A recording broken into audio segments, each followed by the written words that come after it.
Lawyers and human rights advocates in Victoria have mounted a legal challenge to police surveillance of protesters. The civil case is about whether police have breached Victoria's Privacy Act and Human Rights Charter by filming people taking part in a peaceful protest. Hamish Fitzsimmons reports. The image of a police officer with a handheld camera at a protest or similar public gathering is something many people are used to. But at this forum in Melbourne, people want to know what's being done with that information once the protest is over. What we do know is that there have been a large number of MOUs, memoranda of understanding, between the Victorian Police and various private developers, which require the police and private developers to swap information, personal information about protesters. The issue was first raised in 2009, when it was revealed Victoria Police had agreed to provide information about protesters to the consortium building a desalination plant in Gippsland. One of the people involved was local vet Chris Heislers. It's one thing, that information going to government departments and so forth, but to go to a private company really worried me. And it worried a lot of people involved in the campaign, and it scared a lot of people. Farmer Jan Beers succeeded in accessing the information that was gathered about her by the builders of Victoria's north-south water pipeline, which she led protests against.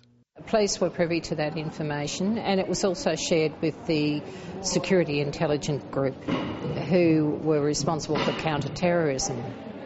That seemed a little bit of overkill to me. I mean, here I am, a 60-plus-year-old grandmother who had never protested before.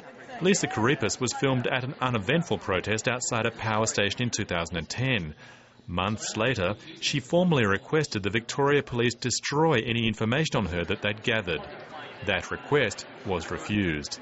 We were told you can't guarantee that at some point in the future somebody who was at that protest will not make a complaint about what transpired. And we thought, well, surely there's got to be a test of reasonableness here. Can the police hold on to this footage forever? That case is being taken to the Victorian Civil and Administrative Tribunal in July, on the grounds police have breached Victoria's privacy and human rights laws by retaining the material they collected. There certainly are rules that regulate precisely how the Victoria Police collect information and how they retain it. That's what the Information Privacy Act contains. So the question here is, have those rules been complied with? In a statement, the Victoria Police told Lateline when surveillance is conducted, it's done in order to identify protesters who may commit a crime, and that any information is held no longer than necessary. But civil rights lawyers reject that argument and want stronger privacy laws to protect individuals. If somebody's acting unlawfully, they have a proper basis to collect and use information. But if you just go and stand outside Hazelwood power station and hold a banner up saying you think it should close down, you're not breaking the law. Police have no right to collect any information about you on that basis. Hamish Fitzsimmons, Lateline.